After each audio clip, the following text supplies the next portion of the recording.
মই বেচনবোৰ এনেকৈ টুকুৰা টুকুৰকৈ বনাই লৈছোঁ। বেচনৰ আগৰ ভিডিঅ'টো আপোনালোকক দেখুওৱা নহ'ল, তথাপিতো এয়া চাওকচোন। মই এতিয়া ইয়াৰ কেনেকৈ তৰকাৰী এখন বনাম তাকে আপোনালোকক দেখুৱাব বিচাৰিছোঁ। ইয়াত মই অকণমান নৰসিংহ পাত দিছোঁ।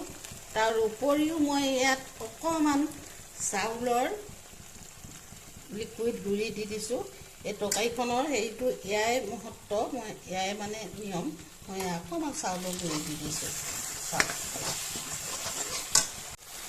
ইয়াত মই জিৰা, ধনিয়া আৰু অকণমান আজৱাইন ইয়াত মই তেল মাৰিছোঁ। আপোনালোকে কেৰাহীখন পৰা বুলি নক'ব আকৌ দেই। মই সদায় বৰ বগা কেৰাহীতে বনাওঁ, আজিহে।